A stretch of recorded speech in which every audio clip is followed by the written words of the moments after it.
watch the YouTube stream. You don't have to watch it live, but it helps. Okay, it helps. I watch I them. watched the YouTube stream. I want to see them. Okay. Okay.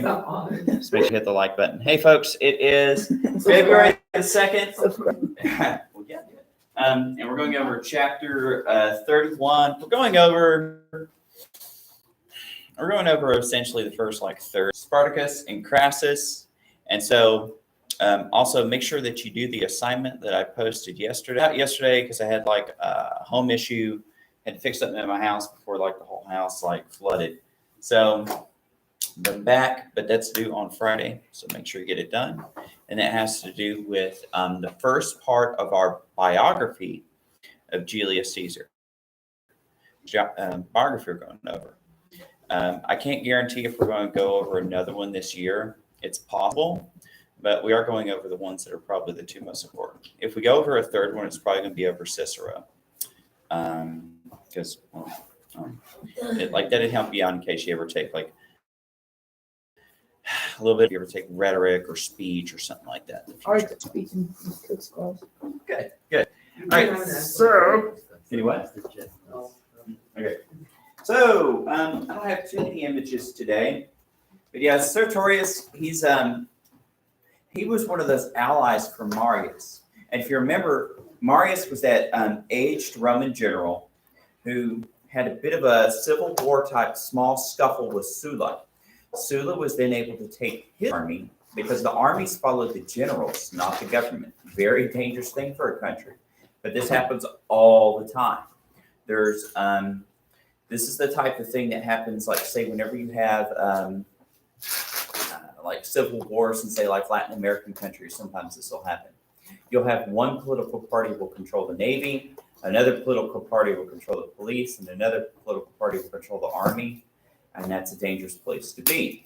Well, you have something kind of similar to that here in ancient Rome, where armies determine what's going to happen in the country, and the armies follow their famous generals, because the generals take care of their soldiers, and they promise them things like loot, land, and victory. And so that's pretty good for them. Well, Sertorius followed Marius, and Marius, remember, he took over Rome, and then he slew a lot of Sulla's followers. Well, Marius died, and so that left a lot of his followers in a pickle.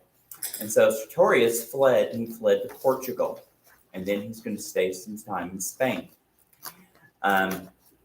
And as the story goes, he's going to be, he's actually probably one of the more benign Roman leaders.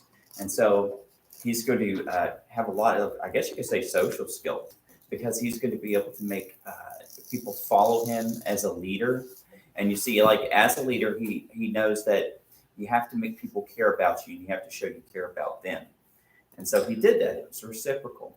He cared for them as far as their education, as far as helping them get government structures and things like that. The people of Spain at this time weren't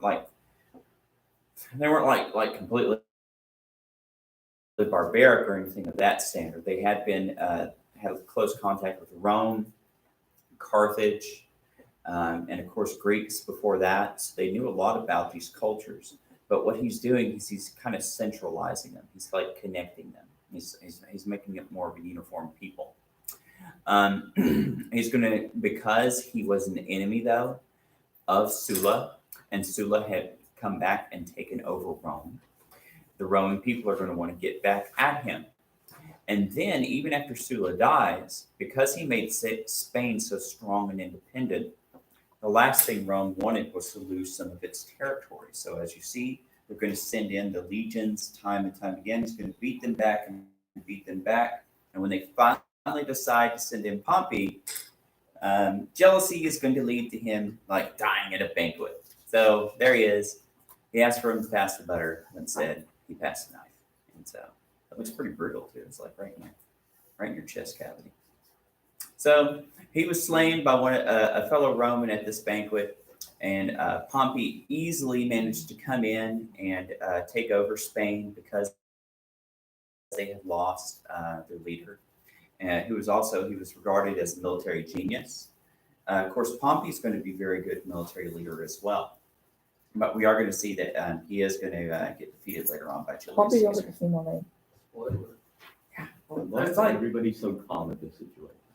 But it looks like they're interested. Like look, Look at that guy holding up his fingers. yeah, this guy's like, huh, I'm gonna watch it go. You know, so that's like kind of macabre. And yeah, I don't know. It's kind of like look what's on TV, everybody. So yep, Rome. All right, so Spartacus. So as we talked about, Rome had a glut of slaves during this period.